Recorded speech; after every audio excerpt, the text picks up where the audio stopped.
ସାଙ୍ଗମାନେ ଶୁଭ ସକାଳ।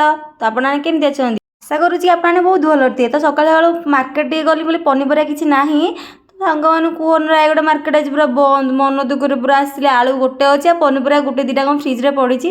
ଭାବିଲି ଛାଡ଼ ଭଜାଭଜି କରିକି ଭାତ ଡାଲମା କରି ଖାଇଦେବି ଆଉ। ସେଇ ମନ ଦୁଃଖରେ ନୁହଁ ତ ସେ ଖୁସିରେ ଯାଇକି ପୋଡ଼ ଟିକେ ଆଣିଲି, କାହିଁକିନା ଆମ ଦାଦା ଜଣେ ହେବ ଆମ ଗାଁରୁ ଆସିଥିଲେ ଆଉ ନୟାଗଡ଼ ଫେମସ୍ ପୋଡ଼ ବି ଆଣିକି ଆସିଥିଲେ। ତ ସାଙ୍ଗମାନେ ପୋଡ଼ ଖାଇଲେ ବହୁତ ଟେଷ୍ଟ ଥିଲା। ଆଉ ନୟାଗଡ଼ ଫେମସ୍ ପୋଡ଼ ଆପଣମାନେ ଜାଣିଥିବେ, କି ଖାଇଥିବେ ନିଶ୍ଚିନ୍ତ କମେଣ୍ଟ କରିବେ। ତାପରେ ଟିଙ୍ଗାକୁ ଆସିଥିଲେ ଅଫିସରୁ 2ଟାରେ, ଭାତ ଡାଲମା କରିଥିଲି। ଟିଙ୍ଗା ଭଲ ଲାଗୁଛି? ମୁଁ କହିଲି ତମେ ସୁପର, ଭାତ ଡାଲମା ହେଲେ ଲେମ୍ବୁ ଲଙ୍କା ହେଲେ ମୋର କିଛି ଦରକାର ନାହିଁ। ବାବୁଙ୍କର ଗୋଟେ ଭଲ ଗୁଣ ହେଲା ଯାହା ଦେବୁ ସବୁଥିରେ ଆଡଜଷ୍ଟ, କିଛି ବାହୁନିଆରେ ନାହିଁ। ଶୋଇକି ଉଠିଲା ପରେ ଜୋରସେ ମୋତେ ଲାଗିଲା କି ମୋ ନାକ ପୁରା ରୁନ୍ଧି ଯାଇ ଥଣ୍ଡା ହେଇଯାଇଛି। ମୁଁ କହିଲି ନାଇଁ ଯାଉଛି କଡ଼ା ଚାହା ଟିକେ କରିକି ପିଇବି।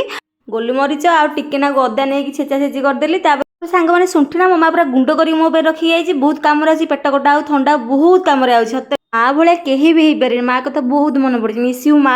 ଆଜିର ମିନି ବ୍ଲଗଟି ଏଇଠି ଶେଷ କରୁଛି। ଭିଡ଼ିଓଟି ଭଲ ଲାଗିଲେ ସବସ୍କ୍ରାଇବ କରି ଜମାରୁ ଭୁଲିବେନି।